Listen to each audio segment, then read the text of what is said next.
God of War Sons of Sparta was shadow dropped on February 12th of this year. Bitch. It was developed by Mega Cat Studios, known for Five Nights at Freddy's Into the Pit.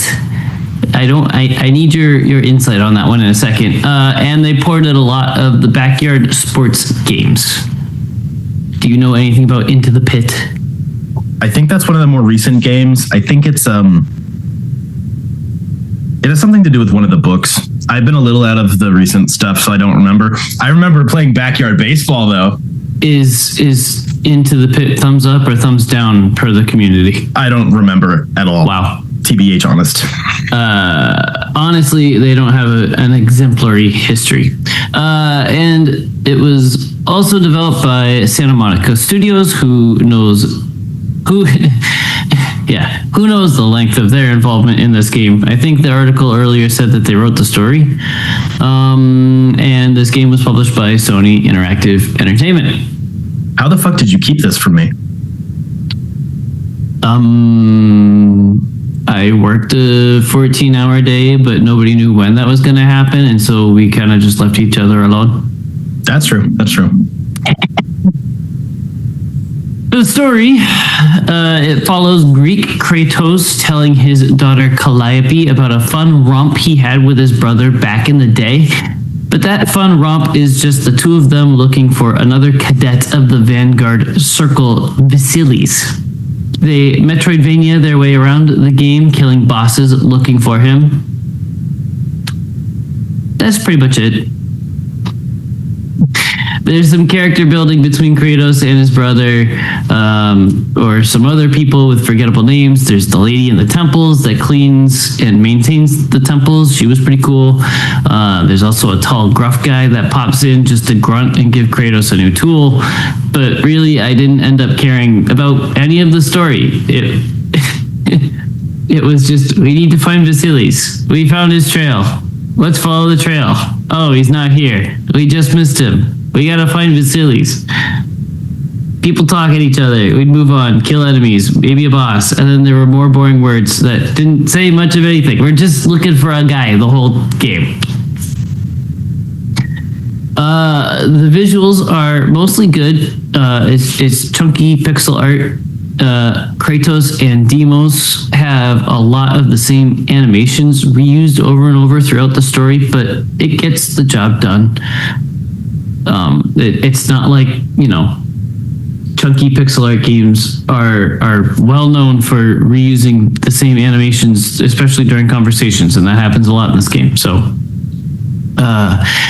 this game is thematically strange because health, well, I guess the visuals of the game are thematically strange because health, mana, and experience points are orbs that float towards Kratos per usual, but they look just like they have in past games.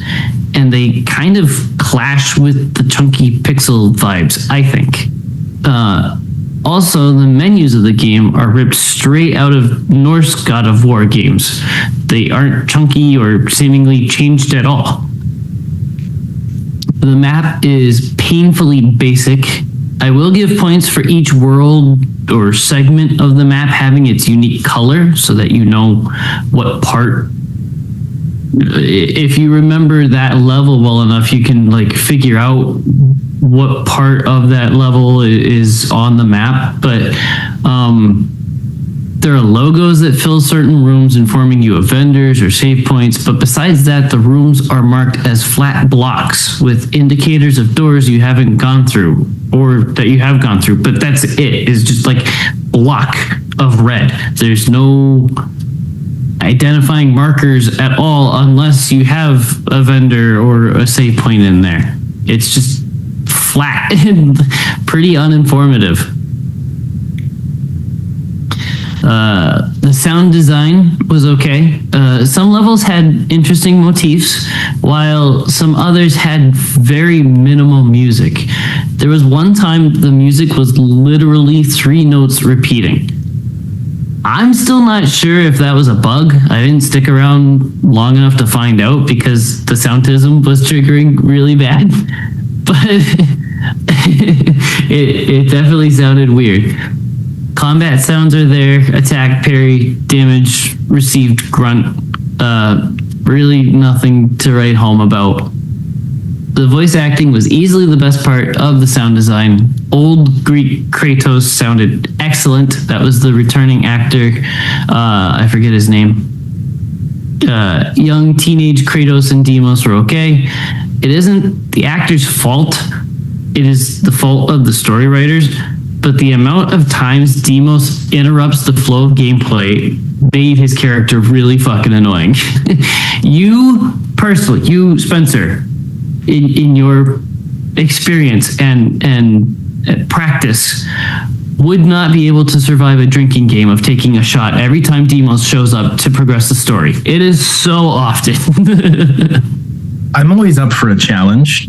And when I hear how long this game took to complete, I might cram that into my PS5 scheduling in the near future just for funsies. So, let me know. Moving on to gameplay.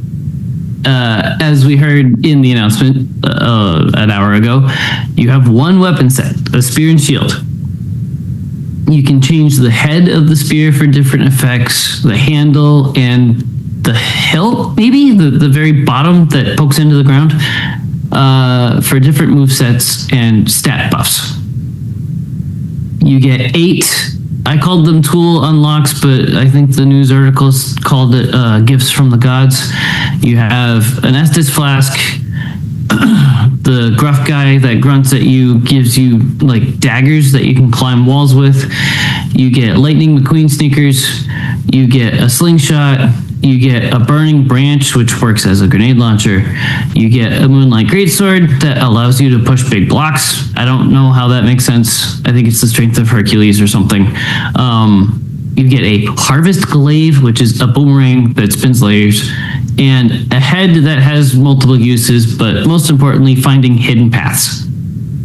There was also like these poison barrels that you could use the head to like suck up the poison out of, so you can walk past the barrel and blow the poison back out into the barrel, but it just makes it so you can progress past that. And then there were a couple of times where you had to like have the head stare at a rock to turn off a laser or something. Like, I don't know, it was weird.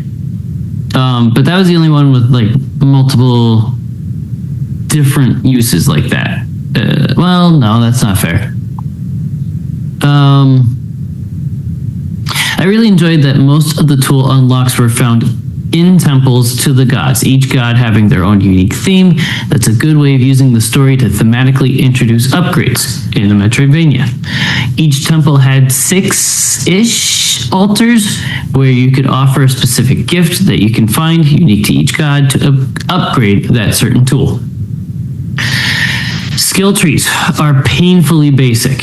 Only a few moves unlocked and then improved damage the further you progress down that branch. The moves are difficult to master because they are button combos with the bumpers and the square or circle button. But all of those buttons are already bound to other actions.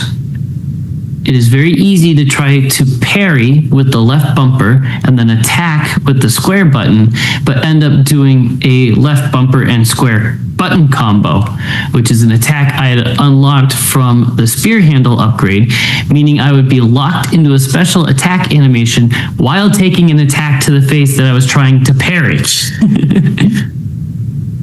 Button combos are perfectly fine. Like that combat system is fine, and it's definitely like a gameplay style to be mastered, but this felt stiff at the least and clunky at the worst. Movement felt very stiff.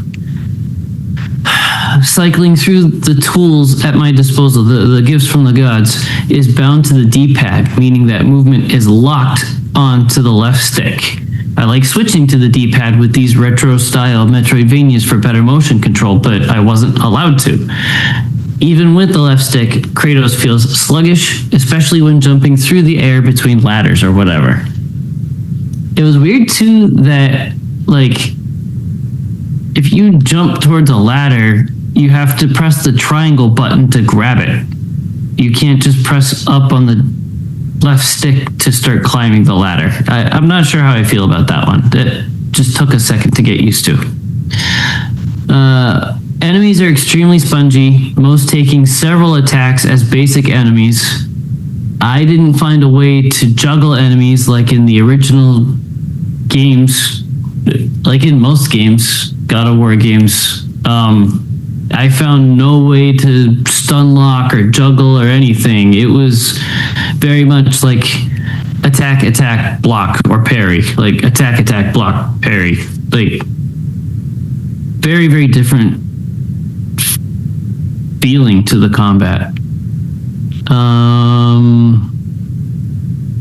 It felt like enemies quickly upgraded from, the very basic enemies right when you start the game to fast, dual-wielding damage dealers or turtling shield bearers. This made the game feel intentionally boosted to pad game time, but maybe I'm being cynical. But it was a slog to get through anywhere, like methodically, like to progress the level. It takes a lot of time to deal with each enemy. It was very common in my experience for enemies to spot Kratos and run to the edge of the platform they were on. There's contact damage in this game, which is fine, but when the enemies are blocking Kratos from getting on their level and engaging in combat, I was forced to cheese enemies by standing on the next platform down or spamming spamming an up angled attack like a diagonal attack, or simply jumping to their level and stabbing them without getting onto the platform, which takes even more time. That complaint may be a bug, but honestly that sums up most of my experience with this game. Since it's come out, there's been like a couple of patches and like a lot going on online, a lot of feedback. But even before that happened, I'm like, this game feels very buggy. And I've seen a whole laundry list of bugs that like listed online that I haven't seen, like dialogue problems and whatever else. I didn't have any problems there, but just the basic gameplay feels broken. So many times I felt like my complaints would get patched out any day now, but as far as I saw before writing my review yesterday, not much has changed. There are combat challenge rooms that I didn't talk about. That's how you get the gifts to offer at the temples to upgrade the gifts of the gods. You find an olive branch that's specific to whatever god, but you have to like get locked in a room and defeat a whole mob of enemies to get that branch. So those combat challenge rooms and a lot of the bosses I encountered resulted in me poking 2 or 3 times, dodge roll through the enemy to their other side and poke them 2 more times and just repeating that until they died. There are 3 or 4 different colored warnings that enemies give off for incoming attacks. Like there's a red, a yellow, and a blue aura at the very least. One of them is like super unblockable. One of them can be parried, but you'll take damage. Like, I don't even remember how it all worked. But it ended up not mattering in my experience because I would just roll through them and poke them twice. That gets me on another tangent. I wanted to defend this game for the first couple of days I was playing. I was talking about it with coworkers because I felt like, it's not concerned about being a platformer at all. That was a complaint I heard from one of my coworkers, was like, I really don't like Metroidvanias because they're platformers and I'm not good at that. I was like, this game really doesn't worry about that. The platforming is easy. It's not a platformer. The levels are straightforward, so exploration isn't really big either. But that makes sense because it's God of War. It's all about the combat. But in the end, the combat is just so janky. I think this just isn't a very good at anything that this genre is known for, or anything, really. In closing, I've looked at spoilers online to see how far into the game I really am. Because the in-game menu says I haven't cracked 30%, despite 12 hours of gameplay and exploring everything as I go. Like, as much as I can. Obviously, Metroidvania, you gotta backtrack a little bit to reach that extra high platform because you got the double jump or whatever. Like, there are those things. But I was doing my best to take in everything as I went. And I haven't cracked 30% for the menu. But I have 2 levels left out of like 14. Like, I'm almost done with the story. That's weird. I'm technically almost done, but that doesn't include grinding the upgrades and collecting all of the things. The offerings to the gods are mostly locked behind those big challenge arenas. There are big chests with XP or crafting materials. It's really crazy how many collectibles are in this game. It's like a list down the side of the TV. It's nuts. Thankfully, there are orbs you can offer XP to unlock the checklist for each level. There's like, it looks like a Palantir out of Lord of the Rings. Like, it's just this red bowling ball, and you give it XP points, and I think it gives you like the map of the world that you're in. Not that it really matters because it's just a flat map, but it unlocks the checklist of like everything you've gotten and everything you have left. So that's important for people that are gonna 100% this, but holy cow, good luck to you. I can't even imagine trying to collect everything without those checklists. I dare say it's almost impossible. This is a very unpolished, straightforward, bland Metroidvania. I'm very disappointed by it. After a few years with some distance, I might be less harsh on it, after potential patches. But considering a bland-ass story, stiff, clunky, and possibly bugged combat, and fine enough visuals, this really has nothing unique about it besides the IP. This is a not recommend, especially at the $30 price tag. I put this in C or D tier. Go play the PSP games instead. Those PSP games do slap. And they're stiffer compared to the PS2 games, but that's because it's on a fucking PSP. There's no excuse for this. I truly wonder how this game came to be. If Mad Cat approached Santa Monica and said, we want to make this game, we've already got it kind of made. Like, I'm not gonna be so mean as to say this is a mobile game, but I could see how it could be ported like fairly easily if they wanted that to happen. Yikes. Well, that sucks. Yeah. Never mind. I'll probably wait then. That if it was slightly warmer, I might have bit the bullet, but that's rough. No.